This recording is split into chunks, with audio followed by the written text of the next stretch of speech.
She quieted this room like nobody's business. That was awesome, wasn't it? Good morning, everyone. I'm so glad to be with you today. It's been such a pleasure joining this organization. I'm Mary Margaret Diotis, the new CEO. So I want to thank you guys for coming to our 13th Patient Summit. It's hard to believe, I think, for those of you who have been here for a long time. As I was sharing with some of my friends just now, this is my first summit. So how many folks are at first summits? Wow! That's amazing. Well, thank you all for coming. I know travel is not easy. The weather here, Karen, where are you? The weather has not been great.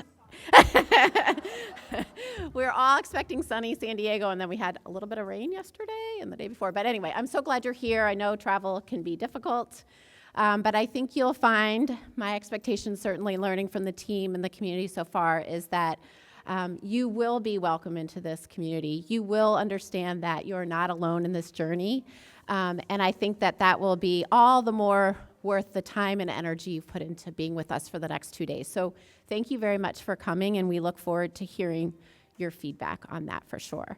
I have just been here a couple of months, so I don't quite know everything, but I will say that I'm really excited about joining the organization because of all of you. For me, the reason I came here is patients. An organization that's so dedicated to patients in our community, understanding your journey is what makes me and the team really want to get up every morning. So thank you for the opportunity to be with you. I look forward to learning from you, hearing from you, getting to know you. If I haven't met you, I hope I will meet you by the end of the next couple of days. It's hard to believe for some of us. I say this, I've been here 2 months, but it's hard to believe it's been 20 years for this organization. Diane and John Qualley, Diane will be here with us later today, started this organization 20 years ago because at the time John was diagnosed, there were no resources. There was no recognition really of what our patient community needed. And I think sort of stepping back, coming into this organization, again, brand new, I'm really impressed by the commitment of our volunteers, by the commitment of our team, and making sure that that patient journey is easier. And the other thing that I think is really exciting about the time we're in right now is the therapies that are coming online. So I hope that you'll be able to spend some time with our amazing sponsors who are here, learn more about those therapies, and also just interact with others in the community today. So just remember, you are in a room where everyone gets it. So please make sure that you connect amongst your friends, amongst new friends, and there are also some old timers here, not in a bad way. I don't mean like that's not an age thing, but there are some veterans who have been to many summits. I encourage you to meet them because they are wealth of information and resources and an opportunity to connect. And you'll probably see them at future summits and be able to maybe go see them in Charlotte and have dinner because their child lives there or whatever it is. So. I do think it's a really important and exciting time for BCAN. I'm really pleased to have the opportunity to lead the organization. We had a board meeting a couple weeks ago, Doug, I can't remember. And our chair had this great phrase, I thought. He said, we're transitioning from strength to strength. And I think that's really true. I'm so pleased. I miss Andrea Maddox-Smith, who, as you all know, was our CEO for many years, built an amazing team, built a really strong organization. I miss her. She's with us in a spirit, but she's been amazing in terms of the transition and helping onboard a new CEO and helping transition with the staff. So I think celebrating 20 years, creating better lives and more tomorrows, isn't that great? New tagline, is really important for our organization. I'm proud to be here. It feels like a good time. Strength is strength and 20th anniversary. So speaking of that, did you guys notice we got some new branding? We have the vintage branding that you guys got when you checked in of the notebooks, but we are really excited to have new branding for this 20th anniversary, and really love creating better todays and more tomorrows as our tagline. So I want to at least recognize the hard work that went into that.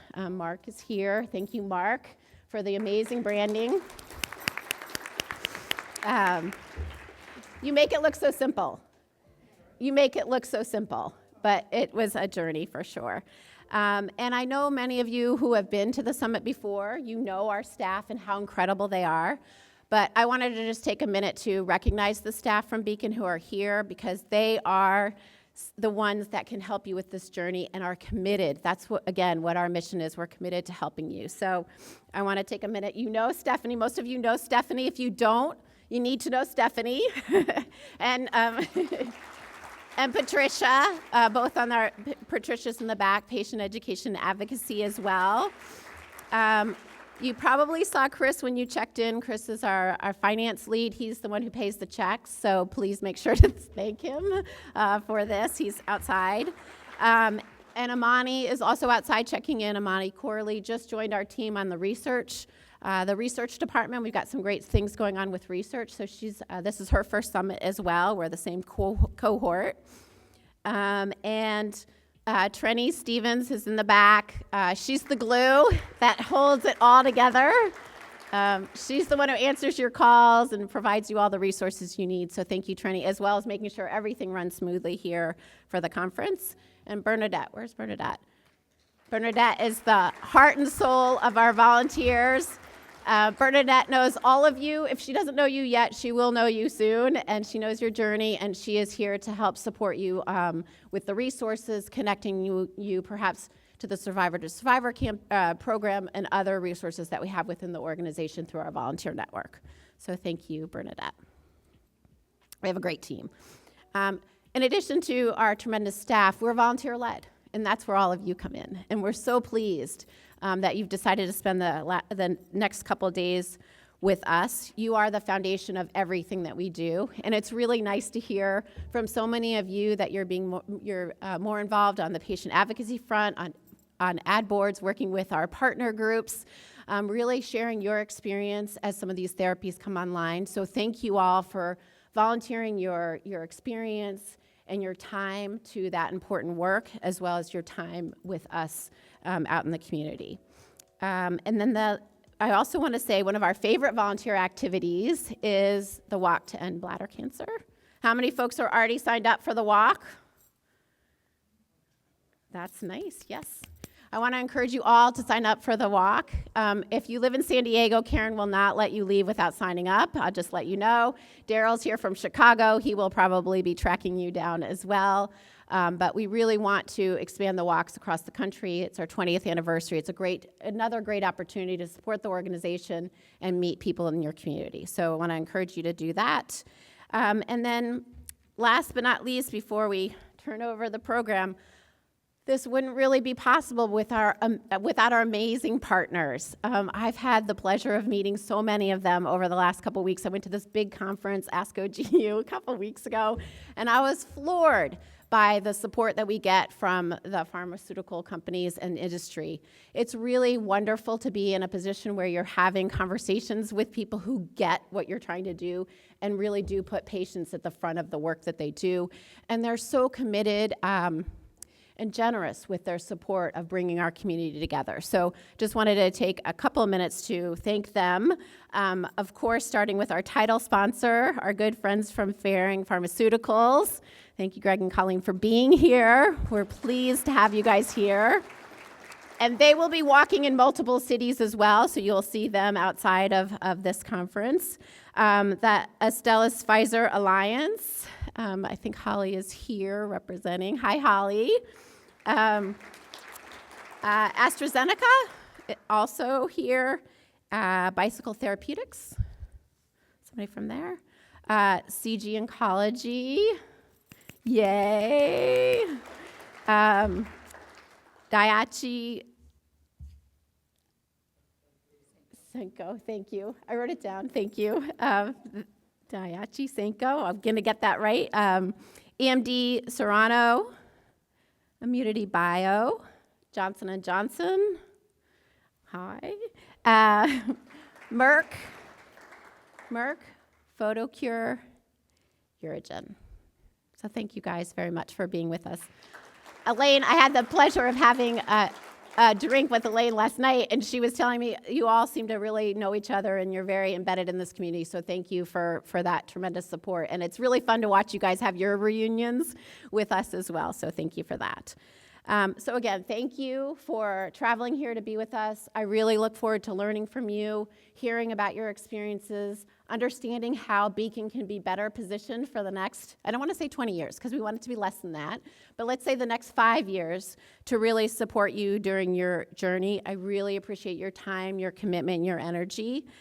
It's really a privilege to be with you, having a cousin who is also fighting bladder cancer, a Vietnam vet. It's very personal to me as well, so I want to thank you for your support, and I look forward to the next couple of days and many, many more beyond this one. So thank you.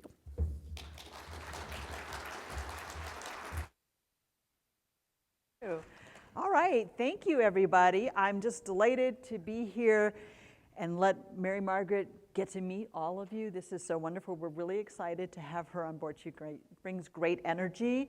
And Patricia and I are going to do this session together, but she's got a lot of stuff she's handling for the next session as well. So if I hog the stage, it's because I do that. I've been doing this for a while. So many of you I know, many of you I haven't. This has been really the joy of everything that we do. This is the most fun thing to do, to be in a room and share. And I hope everybody got their buttons. I want to just sort of set the stage. The goal of this meeting is to meet other people. And so those buttons will help you find other people who actually know exactly what you're going through. If you're a caregiver, I hope you all also have the button for the type of diagnosis that your loved one has. Just so if you're a non-muscle invasive patient caregiver, then you find somebody else that you can talk to and meet and get to know people. If you have a urinary diversion, you can find other people with a neobladder or an ileoconduit or an Indiana pouch by having the right buttons. So make sure you get your buttons. They're out there on the table. My name is Stephanie Chisholm, and sitting right in front of me is my esteemed colleague, Patricia Rios. You've met her as well, and she brings great energy to the meeting. So we'll be tag teaming sessions throughout the day. Our emails are on here. I think they're also in the program books, so you can know how to reach out and find us. And since 2005, Beacon has been providing education and support. We've been doing education and advocacy and raising awareness for how many people in this room never heard about bladder cancer until you got your diagnosis. Okay, that's a common thread that we see every year. We also support research and are helping to advance treatments by holding our scientific meeting every summer, which is great. So if you want to come take this down, that would be fine. I can walk around. So let me just give a little insight. Bladder cancer. Think about the Titanic and what happened to the Titanic. You're sailing along on a nice cruise and boom, you hit an iceberg. The Titanic went down. The good news is you're not going to go down because you're in a community in lifeboats with life vests and you're here to support each other. But let me just give you basics. This year alone, over 85,000 people, or almost 85,000, I think it's 84,870 something is on our website, will be diagnosed, plus all of you who are already diagnosed. Most of you have non-muscle invasive bladder cancer.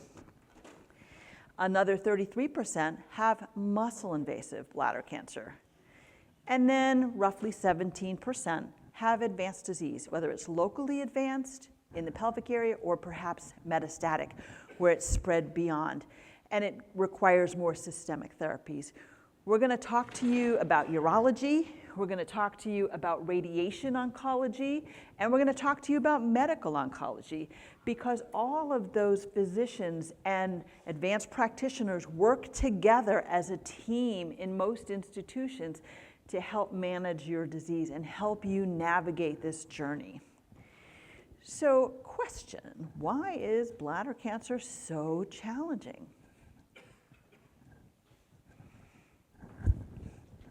Speak really loud so we can hear you.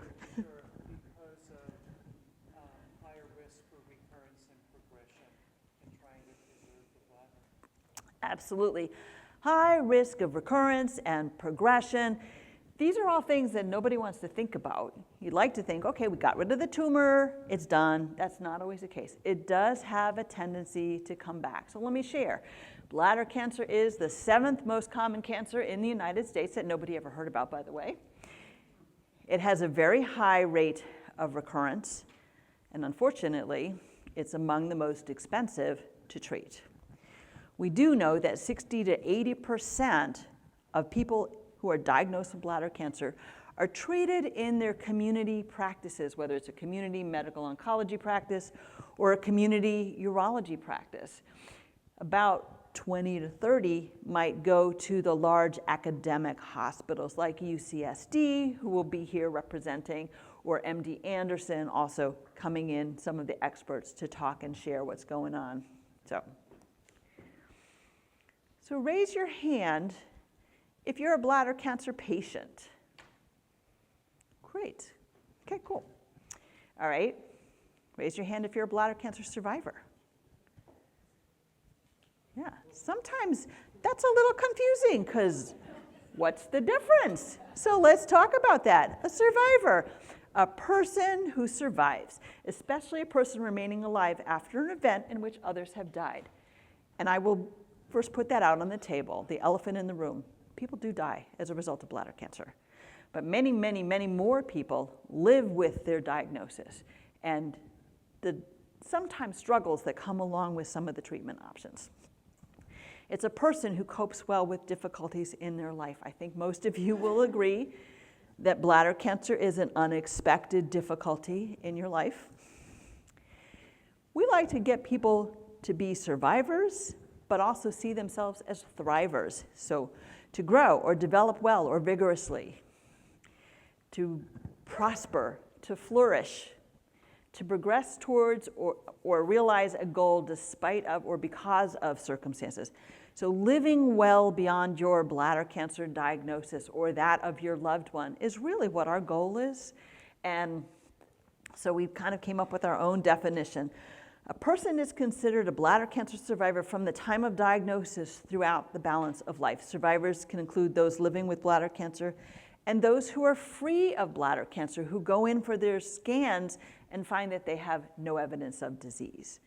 So BCAN's kind of come up with their own little term here, thrivership. So it's a combination of surviving and thriving. It's a fluid, non-linear journey of self-discovery featuring 3 stages, from a patient carer to a survivor, and then on to living well beyond your diagnosis. So now, most conferences tell you, put your cell phones away. I ask that you put the ringer off, but you take your cell phones out. Because for those of you who've gone to a restaurant where you had to scan the QR code to see the menu, you know what to do. You just use your camera feature and scan some of the little boxes that are going to be on the screens coming up, and new pages will open up in your phone that you can refer to later to help you understand about bladder cancer.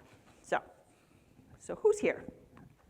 49% of the people here have had or have a bladder cancer diagnosis. 23% are families and friends, so make sure you have a caregiver button.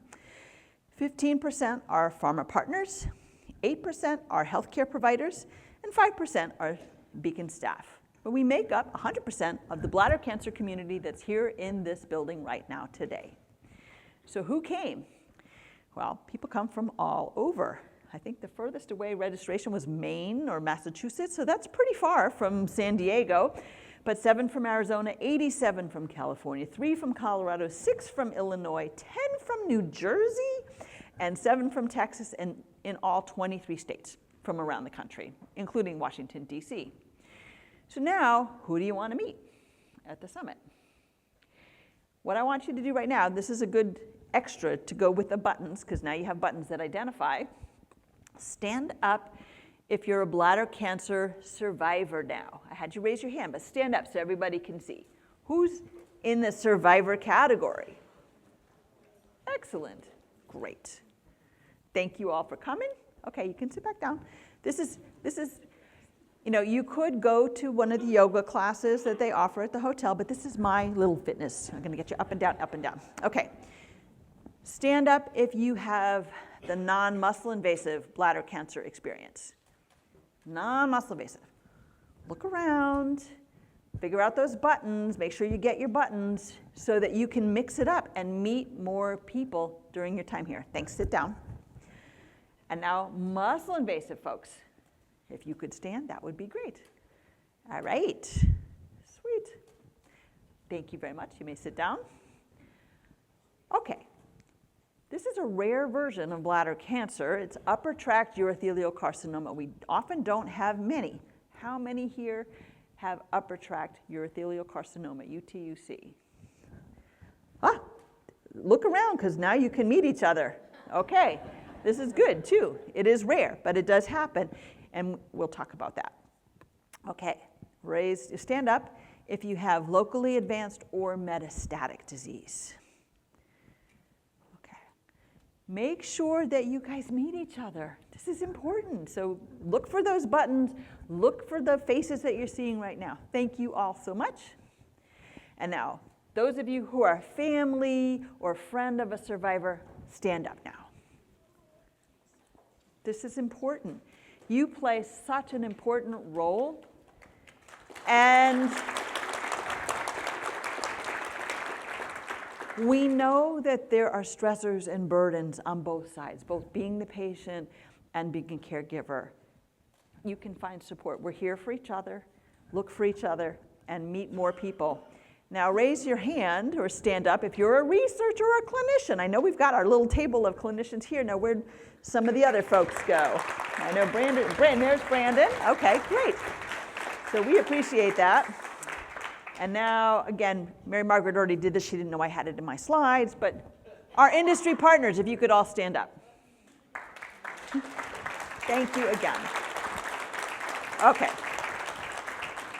All right, I know you're exhausted, but now you can sit. Okay, so bladder cancer journey can be really scary. Beacon's here, you don't have to do it alone. I want to point out the most important resource, and Mary Margaret has done this already, but some of our team are not here. So obviously we have Mary Margaret, our new CEO. Alina Ahmed is also on our communications team with Mark. She is not here, but she's also one of the people that handles stories. If you want to share your story, Alina will be working with you to do that. Valerie Aldana is part of our research program. We talk about the research that we do. You know, each year, this year alone, we'll give away more than $1 million in research funds. That is so critically important, especially now as the federal government is pulling back on some of the research money. The research still has to continue. There's still work to be done. So our research department is so important. And everybody's email is in that little booklet, so you can always reach us. Jocelyn Brown is our senior development manager and our walk director. So if you're interested in walk wherever, I know that Gail is here with the team from Seattle for the walk as well. We have walks all over the country. Obviously, I'm here in the middle. Ann Collins is one of our research associates, and she's a manager with our research grants. And then you met Imani Corey. If you checked in, she was out there. She's got the beautiful long braids. And then Bernadette has already stood up, so we know Bernadette. She is our matchmaker extraordinary. She's the one that helps really manage our volunteers. And our director of research, who's also the vice president of research education and marketing, is Rebecca Johnson. She has a big job to do because she handles all of the research programs and our scientific meeting every summer, our think tank. Andrea Maddox-Smith is still around. She just retired, so she's still a strategic advisor and is very involved, but she's kind of glad she didn't have to come to San Diego. But she misses us, I know that. And Chris Menina is out here. He's our director of finance, and then obviously Patricia. And Trenny. And none of this would be understandable if Mark wasn't here to communicate it. So this is the team. So now here comes your first QR code, okay? Best resource. I like to say this is open 24 hours a day, 7 days a week. So when you have the, oh my God moment, the doctor just said something to me and I have no idea what it is, go to bcan.org. There is an answer there. You may have to use that little magnifying glass that's in the corner to search for it, but the answers are on there. Trust me, we've had many years of putting information on there. So that's the first of our resources I wanted to point out. We even have state-specific resources. Did you know that in California, there's going to be a large number of patients because of the population? People come here to retire, and there's a lot of people that live in California. You can find out the numbers and find resources like the California Department of Health, and we even have some of the large NCI centers of excellence listed on there. Soon we'll be adding some of the community-based practices that practice with excellence that we've identified, and we'll be adding those to the list this year as well. I encourage you to pick up a copy of our new edition of Bladder Cancer Basics. And if you don't want to carry it home because you're flying, you can scan the code and download the PDF version of it. We also have Bladder Cancer Basics tips for caregivers, because that's an awesome job, and there's a lot of other things that go along with being a caregiver. We have expert videos and animations. You know, sometimes when you're diagnosed with cancer, if you remember being in the doctor's office and they said, oh yeah, it looks like cancer. Did you hear anything after that? That's what I hear all the time. After they say the C word, it doesn't matter. You hear wah, wah, wah, wah, wah. And we've developed an entire array or a full library of resources, including short animations to give you plain language explanations about what's a TURBT, what's a cystoscopy, what does it mean to have a radical cystectomy. They're all on our website. And then we also have more detailed programs, including webinars with Dr. Stewart and some of the other experts around the country to help you understand and do a deeper dive into some aspect of treatment or living with your bladder cancer experience. So I encourage you to look at all of those. There's plenty of them up there. Again, we're open 24 hours a day online. How many of you listen to Bladder Cancer Matters podcasts? We've got this phenomenal host, Mr. Rick Bangs, who starts every episode. He's a 2016 neobladder model. 2006? Okay, 2006 model neobladder, and he's been very active in the research community. He was the perfect voice of Bladder Cancer Matters in our podcast.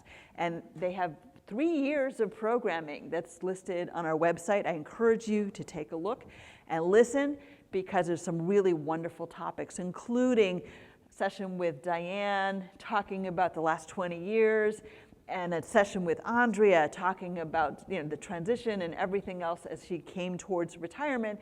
So lots of really good information on there. And then how many of you, raise your hand, if you were connected through Bernadette to one of our Survivor to Survivors? Okay. Now raise your hand if you are one of our Survivor to Survivor volunteers. Okay, a bunch of you are here, so great, we appreciate that. And that's an opportunity to talk to somebody who's a little further down the journey than you, and they will give you their feedback. And hey, these were questions I wish I had asked when I was going through this treatment, or these are the experiences and how I found help. So that's a really wonderful resource. So the Survivor to Survivor program is available free of charge. We even have gone with the technology advantage, and we have an app where you can put your treatment stuff, information, and a lot of different resources. There's information about all the different treatment options. And if you have an iPhone, scan the code with the Apple. And if you have a Google or Android device, you can scan that code, and that will take you to the App Store, and you can download. And I think the code for the Wi-Fi at the hotel is Summit 0325. So if you haven't got the hotel Wi-Fi for the meetings and conferences, that should get you on the Wi-Fi. Okay? All right. talk to Bernadette if you're interested in starting a chapter. We have 4 really well-connected chapters. It does take a village to have a chapter. One person shouldn't be running a chapter. It takes a lot of people to do that. But we've got people here from San Diego chapter. We have people here from the Chicago chapter. And you can ask them what it's like to have a chapter, and Bernadette can help you with that. We have a phenomenal partnership with our friends at Cancer Care. They have an entire room full of medical social workers, oncology social workers, who Monday through Friday, regular business hours, New York time, so that's a little different from here, will answer your calls. And they have a wonderful database to help you find resources that'll help with financial distress or emotional distress, mental health, and also steering you back to the right resource at BCAN. So you're welcome to call 833-ASK-4-BCA, regular business hours, New York time. And we'll be talking about this kind of at the end as we look at the 20th year and what we're doing, but know that May is Bladder Cancer Awareness Month. Obviously, it's walk season. Some start earlier in April and might go into June. But you'll see lots of social media. So you can follow us on Twitter. We're at Bladder Cancer US on Twitter. And we have our own Facebook page. So if you haven't made friends with us on Facebook, make sure you look for us. We're there. And one of the things that you can do is, remember I said 60 to 80% are seen in the community. One of BCAN's biggest challenges is finding out who in the community is treating bladder cancer patients. Urologists handle most of the non-muscle invasive and muscle invasive space in terms of the diagnosis. But not every urologist is an expert in bladder cancer. So we're really trying to find out, who are you seeing in the bladder cancer community? Because we'd like them to also give other patients our information, and we make it free. So if you can share our resources with your providers, that would be enormous. We'd really appreciate it. It would help a lot of people that are going to be diagnosed this year. And then if you're in San Diego and you're interested in being part of the walk, you can see Karen or the team here, because they're right up front, or you can scan the QR code. Remember I said one of the things that we do is advocacy? Some of the big things that happened in the last year. How many of you are veterans? Have military experience? This is a great place for the veterans to retire.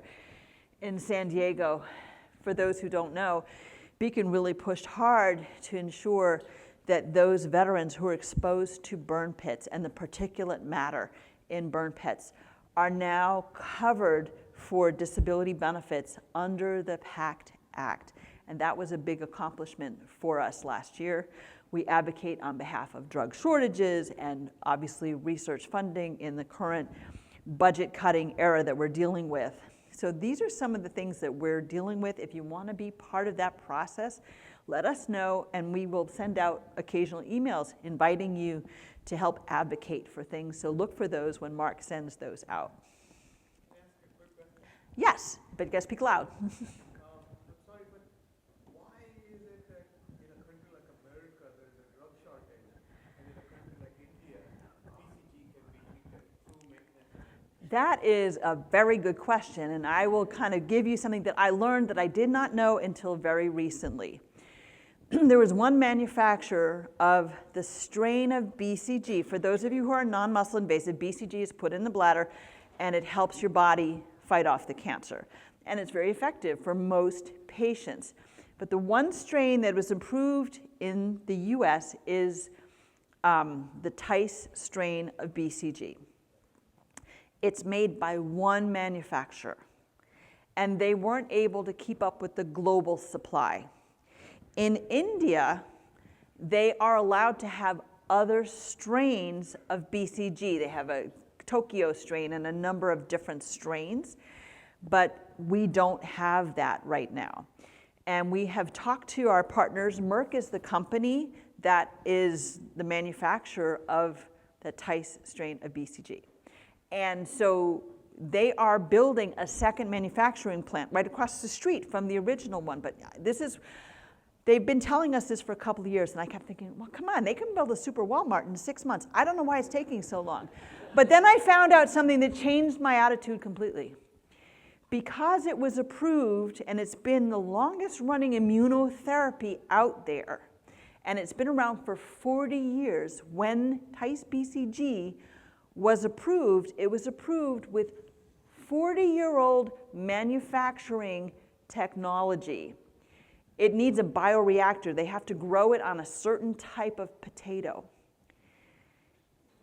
They are building it exactly the way they would have built it 40 years ago, because if they changed anything, the FDA would require them to run new clinical trials.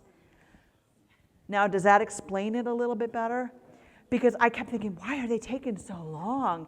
And when they told me that, I'm like, oh, well, duh, why didn't you guys say that from the beginning? I didn't know. And now I know, so I'm sharing that with you. And yes, it is a shortage. Our friends in Canada have allowed other strains of BCG to come in to help those patients. But most places now sort of have some BCG. They've done some studies. They found that that 1/3 dose can be beneficial, but in order to use all of that little tiny bottle of BCG before they defrost it, they need 3 patients lined up to be ready to be getting their installations, and that's sometimes hard. But, you know, it's one of those things that we're dealing with, and we'll cover that with our doctors in just a few minutes. Did that answer your question? Yes, thank you. Okay. Can you use the mic? Is there a date that they second plan I to be think they were available? saying 26. Yeah, 2026. They're still working on it, but if they could just build a new high-tech manufacturing plant, but apparently that's not the case. So I think they're having some regrets about, well, we should have just gone through another clinical trial, but again, they thought that would be the fastest way to build it, is to replicate the 40-year-old technology. But it's a weird thing with a certain type of potato, so yeah, it's very complicated. Okay. Those of you who are interested, we like to encourage people to consider clinical trials, because a clinical trial is a form of treatment. It's not just an experiment. You know, if you remember back to high school, you learned in science class about somebody getting the placebo, the pink sugar pill. With cancer, you don't get the pink sugar pill. You're either getting standard of care, what you would normally get in your doctor's office, or the investigational treatment. And it's an opportunity perhaps to try something that's not currently available. It could be anything. They have some clinical trials I know that Dr. Rose will talk about with radiation, as well as medical oncology and urology. So clinical trials are a viable treatment option. And I think one of the things people don't realize is you get really close observation in a clinical trial. So you're getting a very broad team that is really caring about you. So this is an option. And I mentioned that BCAN supports young investigators. We have a career development award.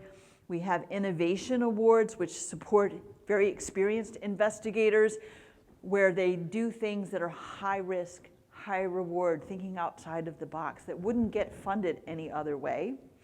We did some big research grants, $1.5 million to 2 researchers to do 2 clinical trials, which was very exciting, thanks to a very generous gift of $3 million from one of our board members.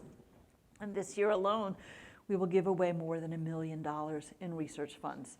Granted, it's not as big as the federal government can give away, but we're doing our best. And more people going and walk could lead to more walks and more research in 26. That's our goal. And one of the other things we do is we support, in memory of John Qualley, early career researchers to bring them into our scientific meeting to introduce them to all the key opinion leaders in the bladder cancer research community. And that really helps set them on the path to being leadership in the bladder cancer research and clinical space. Given that this is our 20th year, if you haven't already done it, I'd love to encourage you to be part of our new Faces of Bladder Cancer survey. I'm going to just tell you now, it's going to take you a while to do it. It takes about 45 minutes. It's a pretty extensive survey, but it's an opportunity for us to really make sure that for the next 5 years, we're prepared to give you what you need to help you thrive in survivorship. And we encourage you to do that. And an incentive for the first 1,000 people is you get a really cool, newly branded BCAN bucket hat or baseball cap of your choice, and we will send it to you. So that's a good thing. You're going to hear later today about our survivorship task force. And one of the things that we'll be talking to you about is the survivorship care plan, which is something maybe you haven't ever heard about. But we'll be handling that later this afternoon.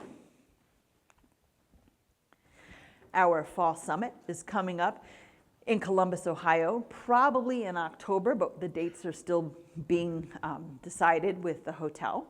And we encourage people. We have, as I say, some people that come to many of our summits. I call you our family of groupies. We love it that you come and you follow us wherever we are, and we're so grateful. And we're so grateful because it's amazing to talk to somebody who's so much further down the pike when you're sitting here newly diagnosed. So now I just want to open it up, and if you could use the microphone, do you have any questions? Yes. Bernadette's grabbing the mics. Thank you, Mary Margaret. Nope. Oh, there we go. Beat me to it. Thank you. Yes. You mentioned about a high reoccurrence of bladder cancer. This may seem obvious, but you're talking about patients who've not had their bladder removed. Correct. If I've had my bladder removed, am I still likely to have a high reoccurrence outside the bladder? You have the opportunity, unfortunately, of having a recurrence somewhere else. Think about this. Cancer is evil, and the very things that might have primed those urothelial cells, maybe exposures if you were a smoker or in your occupation, or things in your environment, even in the water supply, are part of the risk factors about bladder cancer. It's all listed in the new Bladder Cancer Basics book. They're impacting you all over your body. And if before they remove your bladder, one of those cells happens to break free and travel, it does happen. And that's why it is so important to stay in contact with your providers and get those routine scans. Even without a bladder, they're going to want to do scans, and Dr. Stewart is going to talk about some of that as a medical oncologist. It's so important to think about all of those things. Some people have what they call neoadjuvant chemotherapy. It's systemic chemotherapy that's given before they remove your bladder. And that's kind of like, I use like a Disney vision. Think about the evil genie and trying to put it back in the bottle before they throw the bottle away. It's kind of like putting in systemic therapy, chemotherapy, to kill cancer cells that might be elsewhere before they take out your bladder. So it is a risk, and it's something I don't ever want people to forget about, but I also don't want you to stress about it, as long as you're staying in touch with your doctor and your medical team. Do you happen to know what the statistical reoccurrence is likely to be? I think it's very varied, and I know Dr. Stewart's probably we'll save that question, and if you don't mind tabling that question for Dr. Stewart, he is really the expert in that. Yeah, any other questions?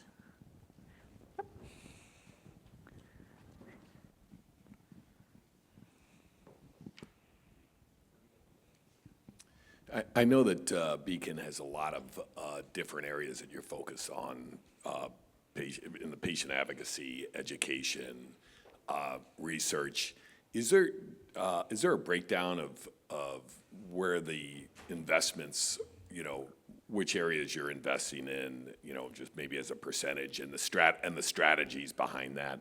Maybe a little business update at all? Mary Margaret, that's a question. I think I can start to answer that question, and maybe she'll add something to it. We cover the spectrum of disease. There are people here with every kind of diagnosis that you can possibly have, including, again, the rarer form of upper tract disease. And some of you might have rare variants of muscle invasive or non-muscle invasive disease, which require different treatment strategies. And our medical team will talk to you about that. I don't think we don't play favorites. what is really exciting, and I will say this because I've been with BCAN now, this is my 10th year. And I knew Diane and John Qualley in the beginning when they started BCAN at their kitchen table. I was working for the American Urological Association at the time, and I had a much bigger budget than Diane. And I said, let's do a program on bladder cancer. She said, only if it's just bladder cancer.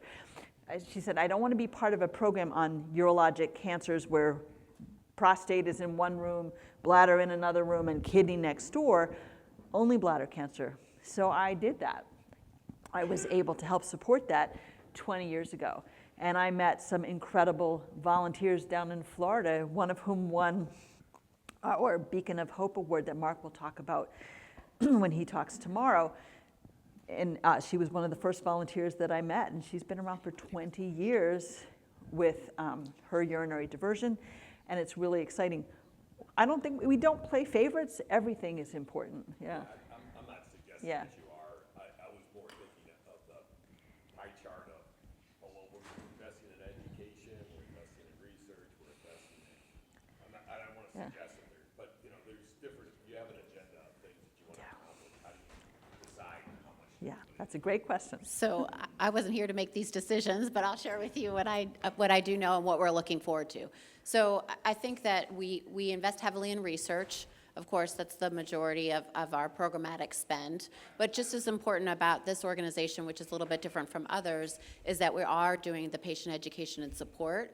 I will say, too, that we're looking a little bit more deliberately at advocacy with the current administration, some of the changes that are being made. So part of what I'll be doing as the new CEO is at the end of this year, we'll be gearing up for a new strategic plan to answer some of these questions. So I would say two things. One, if anyone's interested in providing input, let me know. Mm-hmm. And two, I'm happy to do sort of a state of the state, or if you all are interested, we can certainly set up a webinar and talk about where we've made those investments, what those look like moving forward, because I think it is a really important question. We're just actually in the process of doing our audit. For those of you who have been through audits, you know how fun that is. But everything's looking good, and I would say we're over 70% overall in patient engagement, education, research.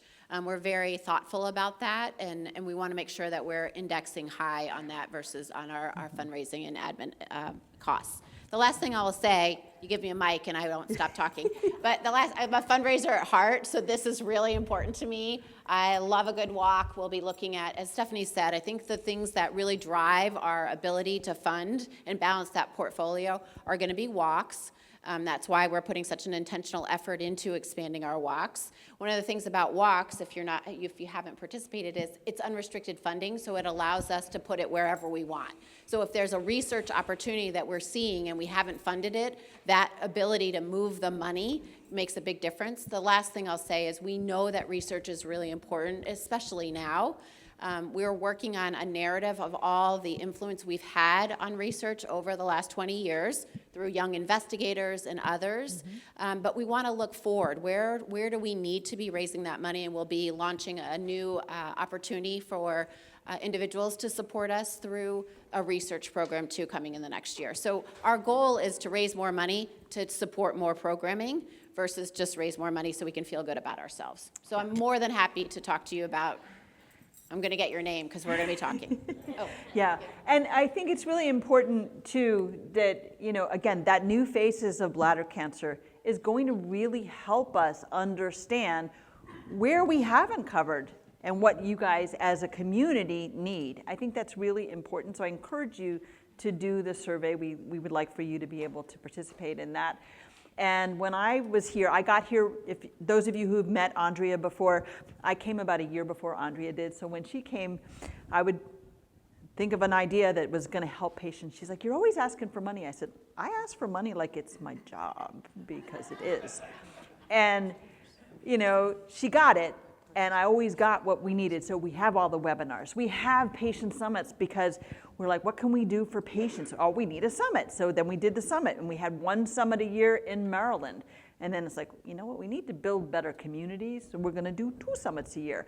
So now we're going to be here, San Diego, and in Columbus. Last year we were in Seattle and Philadelphia. So we're bouncing around a little bit, again, to build those communities. So that's really important. So nothing plays favorites with Beacon. We're here for the community as a whole. So, Question over here. yep, and then one over here. Okay. Hi, as long as you're talking about funding, how much funding does BCAN get from the U.S. government in the way of grants or other funding? Oh, good to know, because I just got a news flash that Columbia University just lost $400 million in grants. So, yeah. And thank you for all that you guys do. You guys put on a great program. It's the second time I've come to your conference. It's wonderful, and I learned a lot. Thank you. We don't, I mean, we would take it if it was available, but we don't actively pursue government funding. We are volunteer-driven.